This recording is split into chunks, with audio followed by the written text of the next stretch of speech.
श्रीमद् भागवत महात्म्य प्रथम अध्याय। परीक्षित और वज्रनाभ का समागम। सांडिल्य जी के मुख से भगवान की लीला के रहस्य और वज्रभूमि के महत्व का वर्णन। श्रीमद् भागवत महात्म्य प्रथम अध्याय श्लोक 1 से 12 का हिंदी अनुवाद। महर्षि वेद व्यास कहते हैं, जो परम सत्य, चैतन्य और आनंद के स्वरूप है, जिनके सौंदर्य, मधुरता और दिव्य गुणों की वजह से सभी प्राणी अनायास ही उनकी ओर आकर्षित हो जाते हैं, जो सदा अनंत सुख की वर्षा करते रहते हैं, जिनकी शक्ति से ही इस संपूर्ण सृष्टि की रचना, पालन और विनाश होता है, उन भगवान श्री कृष्ण को हम निरंतर भक्ति रस के अनुभव के लिए नमस्कार करते हैं। नैमिषारण्य तीर्थ क्षेत्र में श्री सूत जी शांत और प्रसन्नचित्त होकर अपने आश्रम पर विराजमान थे।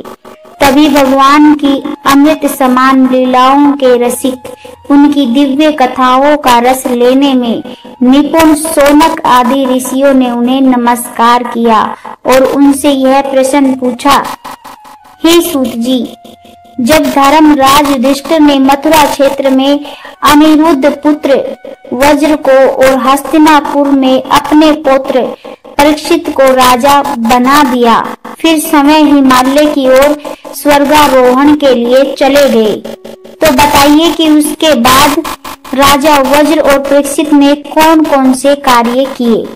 सूत जी ने कहा, भगवान नारायण उत्तम नर रूपी महापुरुष देवी सरस्वती और महर्षि वेद व्यास को प्रणाम कर शुद्ध हृदय से उस इतिहास रूपी महाभारत का वर्णन करना चाहिए, जो भगवान के तत्व को प्रकट करता है। फिर सूत जी बोले, हे शौनक और अन्य महान ऋषियों, जब धर्मराज युधिष्ठिर आदि पांडव स्वर्ग जाने के लिए हिमालय पर्वत की ओर प्रस्थान कर गए, तब महाराज परीक्षित एक दिन मथुरा नगरी पहुँचे। वहां जाने का उनका उद्देश्य था श्री कृष्ण के परपौत्र वज्रनाभ से मिलना जुलना। जब वज्रनाभ को यह समाचार मिला कि मेरे पिता तुल्य परीक्षित मुझसे मिलने आ रहे हैं, तो उनका मन अपार प्रेम से भर गया। वे नगर से बाहर तक जाकर राजा परीक्षित की अवगानी करने आए, चरणों में प्रणाम किया और प्रेम पूर्वक उन्हें अपने महल में ले गए। राजा परीक्षित भगवान श्री कृष्ण के महान भगत थे। उनका मन सदा श्री कृष्ण के रूप, लीलाओं और नाम में ही रमण करता था। उन्होंने वज्रनाभ को हृदय से गले लगाया। फिर वे अंतःपुर महल के भीतर गए और भगवान श्री कृष्ण की रोहिणी आदि पत्नियों को प्रणाम किया। रोहिणी आदि भगवान की पत्नियों ने भी राजा परीक्षित का बहुत सम्मान किया। वहां आराम करने के बाद जब वे शांत चित्त से बैठे, तो उन्होंने वज्रनाभ से कहा, हे तात वज्रनाभ, तुम्हारे पिता और पितामहों ने मेरे पितामहों को बहुत से बड़े संकटों से बचाया है। मेरी भी रक्षा उन्होंने ही की थी। प्रिय वज्रनाभ, यदि मैं उनके इन उपकारों का बदला चुकाना चाहूँ, तो भी उसे चुका नहीं सकता। इसलिए मैं तुमसे निवेदन करता हूँ कि तुम निश्चित होकर अपने राज्य का कार्य करो। तुम्हें खजाना, सेना या शत्रुओं पर विजय पाने की तनिक भी चिंता नहीं करनी चाहिए। तुम्हारा सबसे बड़ा धर्म केवल एक ही है, अपनी माताओं श्री कृष्ण की पत्नियों की भली प्रकार सेवा करना, उन्हें प्रेम देना। यदि कभी कोई विपत्ति या चिंता तुम्हारे जीवन में आए या हृदय में किसी प्रकार की परेशानी हो, तो निसंकोच मुझे बताना, मैं तुम्हारी सारी चिंता दूर कर दूंगा। श्रीमद् भागवत महात्म्य प्रथम अध्याय श्लोक 13 से 27 का हिंदी अनुवाद। सम्राट परीक्षित की बात सुनकर वज्रनाभ बहुत खुश हुए। उन्होंने राजा परीक्षित से कहा, वज्रनाभ बोले, महाराज, आप जो भी कह रहे हैं वह पूरी तरह सही है। आपके पिताजी ने मुझे धनुर्विद्या, धनुष बाण चलाने की कला सिखाकर बहुत बड़ा उपकार किया है। इसलिए मुझे किसी भी चीज की चिंता नहीं है, क्योंकि उनकी कृपा से मैं एक अच्छा योद्धा बन गया हूँ। मगर एक बात है जो मुझे बहुत परेशान करती है। आपसे निवेदन है कि इस बारे में सोचिए। भले ही मैं मथुरा का राजा हूँ, लेकिन मैं तो यहाँ जंगल में अकेला रहता हूँ। मुझे समझ नहीं आता कि इस राज्य की सारी प्रजा कहाँ चली गई है। राजा को तभी सुख मिलता है जब उसके राज्य में लोग हों। बिना प्रजा के राज्य का क्या मतलब। वज्रनाभ की यह बात सुनकर राजा परीक्षित ने महर्षि सांडिल्य को बुलाया। ये वही सांडिल्य ऋषि थे जो पहले नंद बाबा और अन्य ग्वालों के पुरोहित थे। जब उन्हें परीक्षित का संदेश मिला तो वे अपनी कुटिया छोड़कर तुरंत वहां आ गए। वज्रनाभ ने ऋषि सांडिल्य का आदर सत्कार किया और उन्हें ऊंचे आसन पर बिठाया। फिर राजा परीक्षित ने वज्रनाभ की चिंता उन्हें बताई। इसके बाद महर्षि सांडिल्य बहुत प्रसन्न होकर बोले, प्रिय परीक्षित और वज्रनाभ, मैं तुम्हें वज्र भूमि का एक गुप्त रहस्य बताता हूँ। ध्यान से सुनो। वज्र का मतलब है जहाँ सब कुछ भरा हुआ हो, जो हर जगह फैला हो। इस जगह का नाम वज्र इसलिए पड़ा क्योंकि यह सब और व्याप्त है। यह धरती कोई साधारण जगह नहीं है। यह वह स्थान है जहाँ भगवान श्री कृष्ण सदा रहते थे। यह जगह सच्चिदानंद स्वरूप, सत्य, चैतन्य और आनंद से भरी है। जो लोग इस परम अवस्था को पा लेते हैं वे हमेशा इस वज्र धाम में रहते हैं। यहाँ भगवान श्री कृष्ण का निवास है। उनके शरीर का हर अंग आनंद, सत्य और चेतना से बना है। वे आत्मा राम है, मतलब जिनकी सभी इच्छाएं खुद में पूरी हो जाती हैं। भगवान श्री कृष्ण की आत्मा राधा जी हैं। उन्हीं के साथ भगवान लीला करते हैं। इसलिए ज्ञानी लोग श्री कृष्ण को आत्मा राम कहते हैं। काम यानी इच्छा। वज्र में भगवान श्री कृष्ण जो भी चाहते हैं, गौवे, ग्वाल बाल, गोपिया, खेल, सभी कुछ उन्हें मिलता है। यहाँ सब कुछ भगवान की इच्छा के अनुसार सदा मौजूद है। इसलिए उन्हें आपत काम, जिसकी हर इच्छा पूरी हो, कहा गया है। भगवान श्री कृष्ण की लीला इस माया जगत से अलग है। जब वे इस दुनिया में लीला करते हैं तो हम सब उसे देख पाते हैं। उनकी लीला के दो रूप हैं, एक असली लीला और दूसरी व्यवहार की लीला। असली लीला को सिर्फ भगवान और उनके सच्चे भक्त ही समझ सकते हैं। बाकी लोग जो देखते हैं वे व्यवहारिक लीला होती है। यह धरती, स्वर्ग और अन्य लोग भगवान की इस लीला के हिस्से हैं। इस पृथ्वी पर मथुरा मंडल भी है जहाँ यह सब घट रहा है। श्रीमद् भागवत महात्म्य प्रथम अध्याय श्लोक 28 से 42 का हिंदी अनुवाद। यह वही वज्र भूमि है जहाँ भगवान श्री कृष्ण की असली और गुप्त लीला हमेशा होती रहती है। यह लीला सामान्य आंखों से नहीं देखी जा सकती, लेकिन जो भगत अपने दिल में सच्चा प्रेम रखते हैं, जिनके मन में भगवान के लिए गहरा अनुराग है, वे कभी कभी इस लीला को हर जगह महसूस करते हैं। जब जब द्वापर युग का अंत होता है और भगवान के प्यारे भक्त इस वज्र भूमि में एकत्र होते हैं, तब तब श्री कृष्ण अपने अतरंग साथियों के साथ यहाँ अवतार लेते हैं। उनका उद्देश्य होता है कि वे अपने प्रेमी भक्तों को अपनी गुप्त लीलाओं का आनंद दे सके। उस समय उनके साथ उनके प्रिय देवता, ऋषि आदि भी अवतार लेते हैं। अभी कुछ समय पहले जो अवतार हुआ था उसमें भगवान श्री कृष्ण ने अपने सभी भक्तों की इच्छाएं पूरी कर दी और फिर अंतर्धान हो गए। इससे यह निश्चित हो गया कि यहाँ 3 प्रकार के भगत उपस्थित थे। पहले वो भगत जो भगवान के नित्य साथी हैं, जो उनसे कभी अलग नहीं होते। दूसरे वो भगत जो भगवान की अतरंग लीला में प्रवेश की इच्छा रखते हैं। तीसरे वो देवता आदि जो भगवान की सेवा के लिए अवतरित होते हैं। इनमें से जो देवता आदि के अंश से आए थे, उन्हें भगवान ने पहले ही द्वारका भेज दिया। वहां से फिर उन्होंने यदुकुल का अंत कर दिया और उन्हें उनके असली स्थान स्वर्ग में भेज दिया। जो भगत सिर्फ भगवान को पाना चाहते थे, उन्हें श्री कृष्ण ने सदा के लिए अपने निज भक्तों में शामिल कर लिया। और जो नित्य साथी थे, वे आज भी इस भूमि में छिपे हुए भगवान की लीला में भाग ले रहे हैं। लेकिन जो लोग इन लीलाओं को देखने के अधिकारी नहीं हैं, उन्हें वज्र भूमि खाली सुनसान जंगल जैसी दिखाई देती है। इसलिए वज्रनाभ, तुम्हें चिंता नहीं करनी चाहिए। मेरी आज्ञा से तुम इस भूमि में बहुत से गांव बसाओ। इससे तुम्हारी सारी इच्छाएं पूरी होंगी।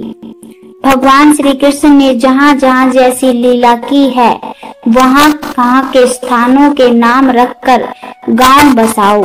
जैसे गोवर्धन, दीर्घपुर, डिग, मथुरा, महावन, गोकुल, नंदग्राम, नंदगांव, बृहत्सानु, बरसाना आदि। इन स्थानों पर तुम्हें अपने निवास स्थान बनवाने चाहिए।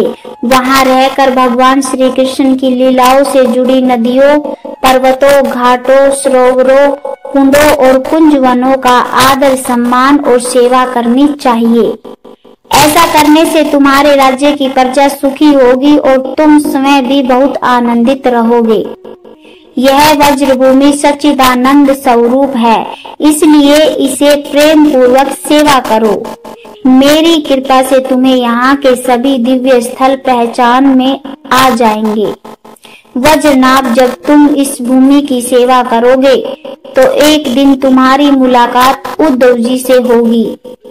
तब तुम अपनी माताओं सहित भगवान की लीलाओं और इस वज्र भूमि का पूरा रहस्य उनके मुख से सुनोगे। ऋषि सांडिल्य ने इस तरह परीक्षित और वज्रनाभ को समझाया और श्री कृष्ण का स्मरण करते हुए अपने आश्रम लौट गए। उनकी बातें सुनकर राजा परीक्षित और वज्रनाभ दोनों बहुत प्रसन्न हुए। श्रीमद् भागवत महात्म्य यमुना और श्री कृष्ण पत्नियों का संवाद, कीर्तनोत्सव में उद्धव जी का प्रकट होना। श्रीमद् भागवत महात्म्य द्वितीय अध्याय श्लोक 1 से 12 का हिंदी अनुवाद। ऋषियों ने पूछा, सूत जी, जब सांडिल्य मुनि ने परीक्षित और वज्रनाभ को आदेश देकर अपने आश्रम को लौट लिया, तो उन दोनों राजाओं ने कैसे कैसे और कौन कौन से कार्य किए? सूत जी ने कहा, इसके बाद महाराज परीक्षित ने दिल्ली से कई बड़े बड़े व्यापारियों को बुलवाकर मथुरा में बसने के लिए स्थान दिया। इसके अलावा सम्राट परीक्षित ने मथुरा के ब्राह्मणों और भगवान श्री कृष्ण के बड़े भगत प्राचीन वानरों को भी मथुरा में बसने के लिए आमंत्रित किया। इस तरह से राजा परीक्षित की मदद और महर्षि सांडिल्य की कृपा से वज्रनाभ ने भगवान श्री कृष्ण की लीला के विभिन्न स्थानों को ढूंढा, जहां भगवान ने अपनी प्रेम पूर्ण लीलाएं गोप गोपियों के साथ की थी। लीला के स्थानों की पहचान होने पर वज्रनाभ ने वहां के नामकरण किए, भगवान के रूपों की स्थापना की और वहां कई गांव बसाए। इन स्थानों पर कुएं और कुंड खुदवाए, बाग बगीचे लगवाए और भगवान के मंदिरों की स्थापना की। उन्होंने गोविंद देव और हरि देव जैसे नामों से भगवान के विग्रह स्थापित किए। इन सब कार्यों से वज्रनाभ ने अपने राज्य में श्री कृष्ण भक्ति का प्रचार किया और बहुत आनंदित हुए। उनकी प्रजा भी बहुत खुश थी। वे भगवान के नाम और लीलाओं के कीर्तन में व्यस्त रहते थे और हमेशा वज्रनाभ के राज्य की प्रशंसा करते थे। तब भगवान श्री कृष्ण की रानियां एक दिन यमुना जी से पूछती हैं, 16,000 रानियां भगवान श्री कृष्ण के विरह में जली जा रही थी। तभी यमुना जी को देखकर वे सभी रानियां उनसे पूछने लगी, तुम क्यों प्रसन्न हो? जैसे हम सब श्री कृष्ण की पत्नी हैं, वैसे ही तुम भी हो, लेकिन तुम्हारी स्थिति क्यों अलग है? उनकी बात सुनकर यमुना जी हंस पड़ी। उन्होंने सोचा कि मेरे प्रिय भगवान की पतिव्रता होने के कारण ये सब भी मेरी बहनें हैं, और उनका हृदय दया से भर गया। फिर उन्होंने जवाब दिया, भगवान श्री कृष्ण आत्मा राम है, यानी वे खुद में रमण करते हैं, और उनकी आत्मा है श्री राधा जी। मैं राधा जी की दासी की तरह सेवा करती हूँ, और यहाँ सेवा का ही प्रभाव है कि मुझे कभी भी विरह का अनुभव नहीं होता। भगवान श्री कृष्ण की जितनी रानियां हैं, वे सब राधा जी के अंश से ही हैं। श्री कृष्ण और राधा सदा एक दूसरे के साथ रहते हैं, उनका नित्य संयोग होता है। इसलिए राधा जी के रूप में जो अन्य रानियां हैं, उन्हें भी भगवान के साथ हमेशा का संयोग प्राप्त होता है। श्रीमद् भागवत महात्म्य द्वितीय अध्याय श्लोक 13 से 23 का हिंदी अनुवाद। श्री कृष्ण और राधा अलग नहीं है। दरअसल श्री कृष्ण ही राधा है और राधा ही श्री कृष्ण है। इन दोनों का प्रेम ही उनकी बांसुरी है। राधा जी की प्रिय सखी चंद्रावली भी हमेशा श्री कृष्ण के चरणों की सेवा में लगी रहती है, इसलिए उन्हें चंद्रावली कहा जाता है। राधा और श्री कृष्ण की सेवा में उनकी इतनी लगन है कि वह कोई दूसरा रूप नहीं लेती। मैंने तो राधा जी में रुक्मणी और बाकी सभी रानियों का भी समावेश देखा है। तुम सब भी वास्तव में श्री कृष्ण से कभी दूर नहीं हुई हो, बस तुम्हें इस गुप्त रहस्य का पता नहीं है, इसलिए तुम्हारे मन में विरह की पीड़ा है। जैसे पहले जब अक्रूर जी श्री कृष्ण को नंदगांव से मथुरा ले गए थे, तब भी गोपियों को विरह का आभास हुआ था, लेकिन यह सच्चा वियोग नहीं था। जब तक उन्हें यह बात समझ में नहीं आई थी, तब तक वे बहुत दुखी थी। लेकिन जब उद्धव जी आए और उन्हें इस रहस्य की जानकारी दी, तब गोपियां इस सच को जान सकी और शांत हुई। अगर तुम्हें भी उद्धव जी का सत्संग मिल जाए तो तुम सब भी समझ सकोगी कि तुम्हारा श्री कृष्ण से कभी वियोग नहीं हुआ है। तब तुम्हारे मन में नित्य उनके साथ रहने का सुख जाग उठेगा।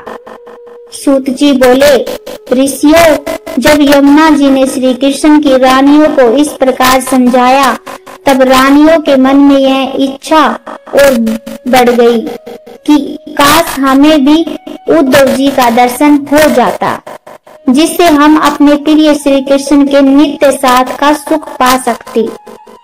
वे सब बोली, सखी कालिंदी, तुम्हारा जीवन तो धन्य है, क्योंकि तुम्हें अपने प्राणनाथ श्री कृष्ण के वियोग का दुख नहीं भोगना पड़ता। जिस श्री राधा जी की कृपा से तुम्हें यह सौभाग्य मिला है, हम भी उनकी दासी बनने को तैयार हैं। लेकिन तुमने कहा कि उद्धव जी के मिलने पर ही हमें भी इस रहस्य का अनुभव होगा, इसलिए सखी, अब ऐसा कोई उपाय बताओ जिससे हमें शीघ्र उद्धव जी के दर्शन हो जाए।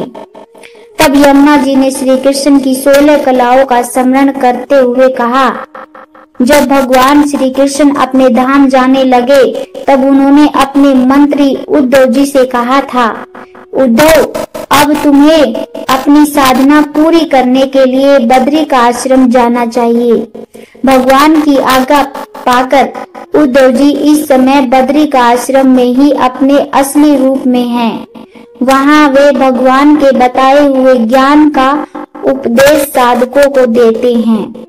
वज्र भूमि साधना का फल देने वाली भूमि है। इसके सभी रहस्य भगवान ने पहले ही उद्धव जी को सौंप दिए थे। लेकिन जब भगवान श्री कृष्ण इस संसार से अंतर्धान हुए, तब वह अद्भुत वज्र भूमि भी हमारी साधारण आंखों से ओझल हो गई। इसलिए अब उद्धव जी यहाँ दिखाई नहीं देते। श्रीमद् भागवत महात्म्य द्वितीय अध्याय श्लोक 24 से 35 का हिंदी अनुवाद। यमुना जी ने कहा, फिर भी एक स्थान है जहाँ तुम्हें उद्धव जी के दर्शन हो सकते हैं। गोवर्धन पर्वत के पास भगवान श्री कृष्ण की गोपियों के साथ लीला करने की जगह है। वहाँ की लताएं, पौधे, बेले, ये सब उद्धव जी के ही रूप है। उद्धव जी ने यही रूप इसलिए लिया है ताकि गोपियों के चरणों की धूल उन पर पड़ती रहे। भगवान ने उद्धव जी को अपने उत्सव रूप का भी रूप दे दिया है। इसका मतलब यह है कि जहाँ कहीं भगवान का कीर्तन, भजन और उत्सव होता है, वहाँ उद्धव जी जरूर होते हैं। इसलिए अब तुम वज्रनाभ को साथ लेकर कुसुम सरोवर के पास जाओ। वहाँ भजन कीर्तन का बड़ा उत्सव करो। सभी भक्तों को इकट्ठा करो। वीणा, बांसुरी, मृदंग आदि बाजे बजाओ। भगवान के नाम, उनकी लीलाओं का गान करो। कथा, कविता और मधुर गीतों से भक्ति का माहौल बनाओ। जब वहाँ खूब आनंद और प्रेम का उत्सव होगा, तब निश्चय ही उद्धव जी प्रकट होंगे और तुम्हारी सभी इच्छाएं पूरी करेंगे। सूत जी कहते हैं, यमुना जी की ये बातें सुनकर श्री कृष्ण की रानियां बहुत खुश हुई। उन्होंने यमुना जी को प्रणाम किया और वापस लौटकर वज्रनाभ और परीक्षित को सारी बातें बताई। सारी बातें सुनकर परीक्षित को भी बहुत प्रसन्नता हुई। उन्होंने तुरंत वज्रनाभ और श्री कृष्ण की रानियों को साथ लिया और गोवर्धन के पास कुसुम सरोवर पहुँचे। वही उन्होंने वह सब काम शुरू करवा दिया जो यमुना जी ने बताया था। वृंदावन के अंदर कुसुम सरोवर, जहाँ भगवान श्री कृष्ण की गोपियों के साथ लीला हुई थी, वहाँ भव्य संकीर्तन उत्सव शुरू हुआ। भगवान श्री राधा और श्री कृष्ण की इस लीला भूमि में जब भजन कीर्तन का मधुर स्वर गूंजने लगा, तो वहाँ के सारे भगत बड़े ध्यान से लग गए। सभी की आंखें, मन, ध्यान केवल भगवान पर टिक गया। किसी को भी अपने आसपास की दुनिया की खबर नहीं रही। तब सबकी आंखों के सामने वहाँ की घास, झाड़ियाँ और लताओं के बीच से श्री उद्धव जी प्रकट हो गए। उनका रंग श्याम था, पीतांबर पहना हुआ था, गले में वनमाला और गुंजा की माला थी। वे भगवान श्री कृष्ण की मधुर लीलाओं का गान कर रहे थे। उद्धव जी के आने से वह संकीर्तन उत्सव और भी अधिक सुंदर और अद्भुत हो गया। जैसे चमकदार कांच की छत पर चांदनी छिटक जाए। वहाँ मौजूद सभी भक्त आनंद के सागर में डूब गए। वे अपनी सुध बुध खो बैठे। थोड़ी देर बाद जब उन्हें होश आया तो देखा कि उद्धव जी उनके सामने भगवान श्री कृष्ण के स्वरूप में खड़े हैं। उनकी सभी मनोकामनाएं पूरी हो चुकी थी। इसलिए सभी ने उद्धव जी की भक्ति और प्रेम से पूजा की।